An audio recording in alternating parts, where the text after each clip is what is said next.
मैं पंडित रामानंद शुक्ला अयोध्या धाम से मर्यादा पुरुषोत्तम भगवान राम की जन्मभूमि, जो कि हमारी जन्मभूमि और कर्मभूमि है।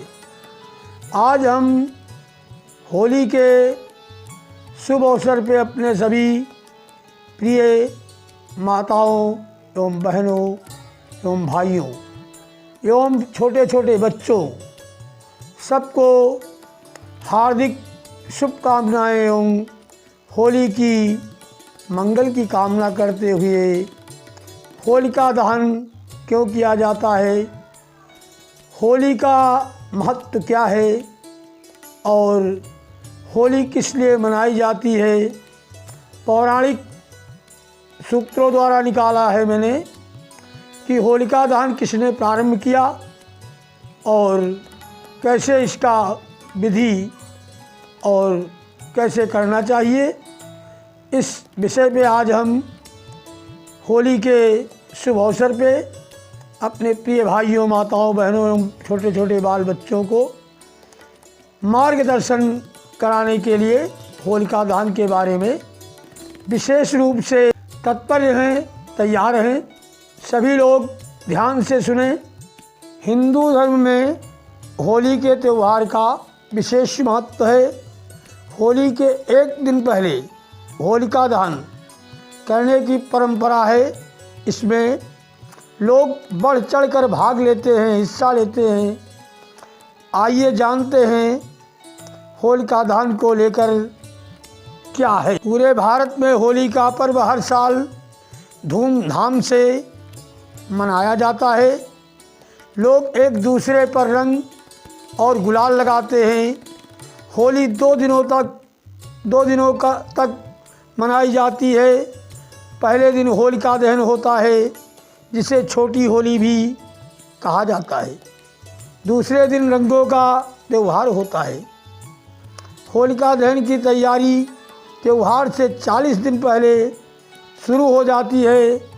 जैसे कि ब्राह्मण और पंडित जी लोग ढाह गाड़ते हैं। बसंत पंचमी के दिन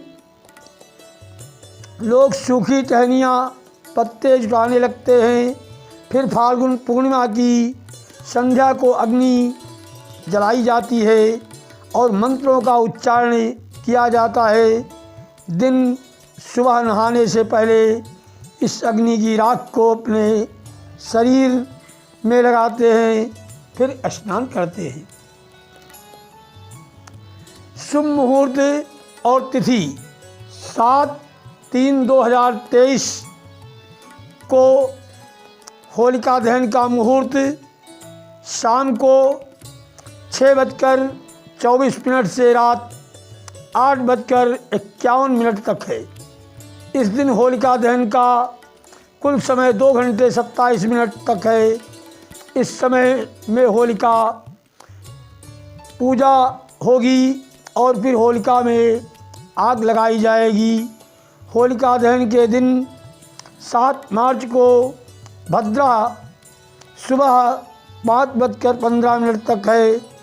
ऐसे में प्रदोष काल में होलिका दहन के समय भद्रा का साया नहीं रहेगा। होलिका दहन की विधि इस प्रकार है। होलिका दहन वाले स्थान को गंगा जल से शुद्ध कर उसमें सूखे उपले माने कंडे, लकड़ी, सूखी घास आदि डालें। इसके बाद पूर्व या उत्तर दिशा की ओर मुख करके बैठें।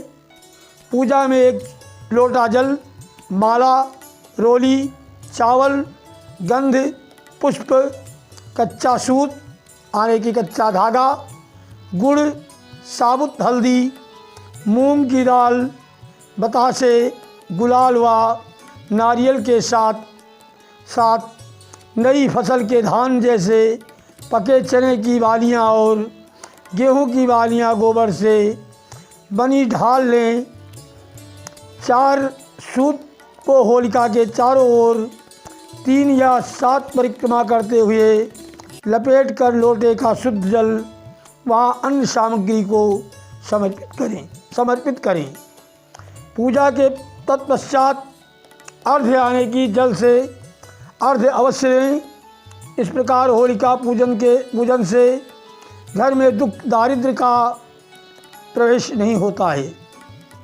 होलिका दहन करने से पूर्व घर के उत्तर दिशा में शुद्ध घी के 7 दिए जलाएं। ऐसा करने से घर में धन वैभव लक्ष्मी आता है, अखंड लक्ष्मी आता है और बाधाएं सारी दूर हो जाती हैं। होलिका दहन की पौराणिक कथा इस प्रकार है। सबसे लोकप्रिय कथा भगवान विष्णु के भक्त प्रहलाद और दानव होलिका के बारे में है। प्रहलाद राक्षस हिरण्यकश्यप और उसकी पत्नी कयाधु का पुत्र था। हिरण्यकश्यप नहीं चाहता था कि प्रहलाद भगवान विष्णु की पूजा करें। एक दिन उसने अपनी बहन होलिका की मदद से अपने बेटे को मारने की योजना बनाई। होलिका के पास एक दिव्य शाल दी। होलिका को ये शाल ब्रह्मा जी ने अग्नि से बचाने के लिए उपहार में दिया। होलिका ने प्रहलाद को लालच दिया कि वो प्रचंड अलाव में उसके साथ बैठें, लेकिन भगवान विष्णु की कृपा से कारण दिव्य शाल ने होलिका के बजाय प्रहलाद की रक्षा की। होलिका जलकर राख हो गई। आने की हिरण्यकश्यप की बहन जो होलिका थी वो जलकर राख हो गई और प्रहलाद अग्नि से बाहर निकलकर आया। इसलिए इस त्यौहार को होलिका दहन के नाम से जाना जाता है। होली को लेकर एक दूसरी कथा भगवान शिव और पार्वती की है। हिमालय पुत्री पार्वती चाहती थी कि उनका विवाह भगवान शिव से ही हो, लेकिन शिव अपनी तपस्या में लीन थे। कामदेव पार्वती की सहायता के लिए आते हैं और प्रेम बाण चलाते हैं, जिससे भगवान शिव की तपस्या भंग हो जाती है। शिव जी क्रोध में आकर अपनी तीसरी आँख खोल देते हैं। इससे कामदेव शरीर भस्म हो जाता है। इससे कामदेव का शरीर भस्म हो जाता है। इन सब के बाद शिव जी पार्वती को देखते हैं। पार्वती की आराधना सफल हो जाती है और शिव जी उन्हें अपनी पत्नी के रूप में स्वीकार कर लेते हैं। होली की आग में वासनात्मक आकर्षण को प्रतीकात्मक रूप से जलाकर सच्चे प्रेम के विजय के उत्सव में मनाया जाता है।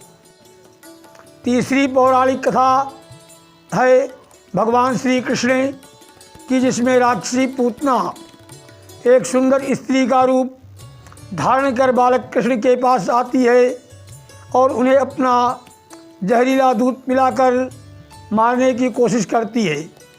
भगवान कृष्ण ने पूतना के प्राण ले लिए। कहा जाता है कि मृत्यु के पश्चात पूतना का शरीर लुप्त हो गया, इसलिए ग्वालों ने उसका पुतला बनाकर जला डाला। होली का त्यौहार राधा और कृष्ण की प्रेम कहानी से भी जुड़ा हुआ है। बसंत के इस मोहक मौसम में एक दूसरे पर रंग डालना उनकी लीला का एक अंग माना गया है। सभी भक्तजनों को बताना चाहेंगे कि ये 3 कथाएं जो मैंने अभी सुनाई, ये 3 कथाएं होली की परम प्रिय एवं मनमोहक हैं और इन्हीं 3 कथाओं का होली का पवित्र एवं परम त्यौहार माना जाता है। इस कथा को श्रवण करने से जन्म जन्मांतरों के आने की 7 जन्मों के पाप नष्ट हो जाते हैं। इसमें कोई संदेह नहीं है, क्योंकि इसमें प्रथम विष्णु भगवान की कथा है, द्वितीय शिव पार्वती की कथा है, तृतीय राधा कृष्ण की कथा है। अब हम सभी लोगों को होली की शुभकामनाएं एवं बधाई देते हैं। पंडित रामानंद शुक्ला अयोध्या धाम से मर्यादा पुरुषोत्तम भगवान राम की कृपा सदैव हमारी प्रिय माताओं एवं बहनों एवं भाइयों एवं छोटे छोटे बच्चों पे सदैव भगवान राम की कृपा बरसती रहे और रंगों की बौछार करते रहें। जैसे कि भगवान राम ने भी होली का त्यौहार मनाया था और रंग खेला था। ज़्यादा तो नहीं, लेकिन एक कड़ी जरूर हम आप सभी भक्तों के बीच में सुनाएंगे। अरे होली खेलें रघुबीरा अवध माँ, होली खेलें रघुबीरा, के हाथ कनक पिचकारी। कनक का मतलब होता है सोना। भगवान राम मर्यादा पुरुषोत्तम सोने की पिचकारी से होली खेलते थे। के हाथ कनक पिचकारी, के हाथ अबीरा, अवध माँ होली खेलें रघुबीरा, अवध माँ होली खेलें रघुबीरा। तो राम के हाथ कनक पिचकारी, राम के हाथ कनक पिचकारी, अरे लक्ष्मण हाथ अबीरा, अवध माँ होली खेलें रघुबीरा, अवध माँ होली खेलें रघुबीरा। तो श्यावर रामचंद्र की जय, मैया जानकी की जय। अब इन्हीं शब्दों के साथ मैं अपनी वाणी को विश्राम देता हूँ। आशा ही नहीं, पूर्ण विश्वास रखता हूँ कि सभी भक्तजन हमारी इस होलिका दहन की कथा को सुन करके हर्षित एवं सुख संपत्ति को प्राप्त होंगे और सदैव उनके ऊपर इसी तरह रंग की बौछार होती रहेगी जैसे होलिका में होती है, होली के दिन होती है। यही हमारी शुभकामनाएं हैं। इसी के साथ होली की हार्दिक मंगल की शुभकामनाएं एवं बधाई हो। जय सिया राम, जय माता दी।